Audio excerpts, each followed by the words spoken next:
Hey, it's Pastor Mike. Have you ever wondered what God is like, or what Jesus was all about, or how you get saved and what getting saved means anyway? Well, if you've ever felt embarrassed to ask, please don't. I really want to help you understand our big, amazing God.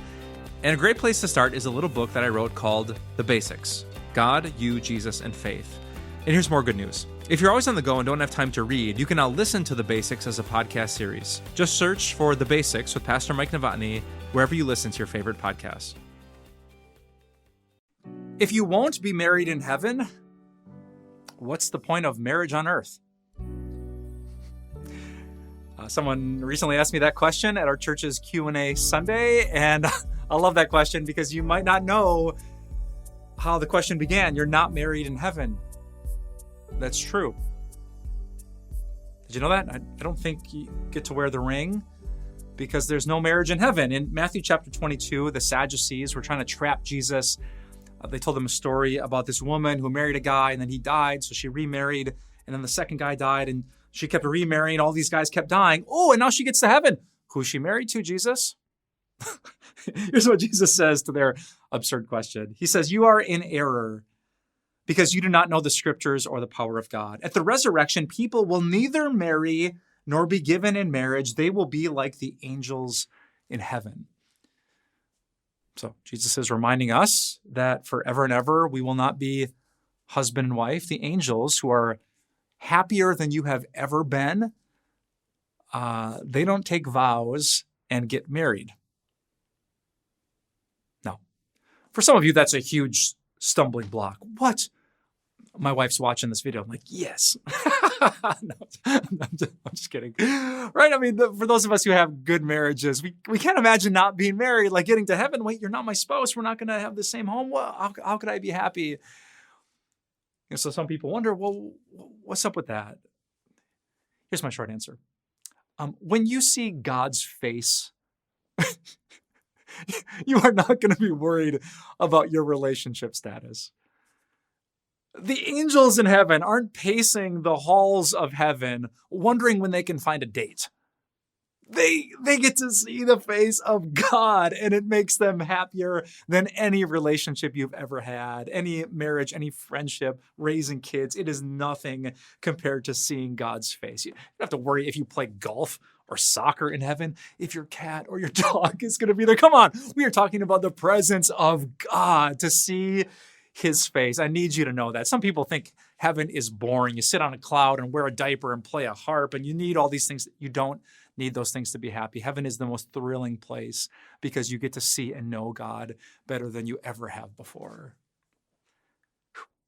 I care about this question. Can you tell? All right, but now back to the original question. Wait, so if that's not in heaven, you just be with God and His people somehow and everything's great, then why do we have marriage on earth?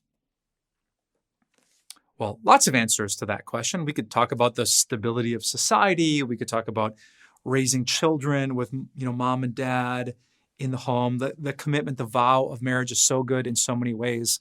But I'm going to pick just one. Marriage on earth, it's not for everyone. It wasn't for Jesus or Paul, but it is for many of us. Marriage on earth gives you a glimpse of the God who knows you and yet still loves you. I'll say that again. When you have a good marriage, you get a glimpse of the God who knows so much about you and yet still loves you so much. Married people, do you get what I'm getting at? Because, I'm on a TV show and I do a lot of stuff online, I will often meet people who think I'm a better person than I actually am. Sometimes I'll be with my wife and with my kids, and some fan of Time of Grace or church will come running up. "Oh, Pastor Mike, such an honor to meet you." And, they're gushing. And I wish you could see the expression on my family's faces. They're like, "What? Dad?" Kim's like, "Oh, no. The luster wears off. He's very human." And she's very right. I mean, she knows. She's seen me at my best and my worst. She's seen me with a stack of Kleenexes blowing my nose. She's seen me blow up and lose my cool. She's seen my sin. She's seen my good works. She's seen more of me than almost any human besides my parents. And yet she loves me. I've given her thousands of reasons to not love me, but she still loves me. She is as close to unconditional. She chose me. She's such an amazing woman. She could have chosen many people. She chose me. And she keeps choosing to be with me despite knowing all of me, the worst parts of me. It's just a glimpse of God. God knows you. He knows what you think, what you say, your weaknesses, your sins. And yet, every day he chooses to pay attention to you. He chooses to forgive you. He chooses to be your Father in heaven. If you ask me, what is the point of marriage on earth? I wouldn't just talk about the stability of society. I would talk about a glimpse of the gospel, fully known and yet fully loved by God himself. You don't have to be married to be happy or to be Christian, but for those of us who are, the happy thought to know that just like my spouse, God knows, sees, and yet loves.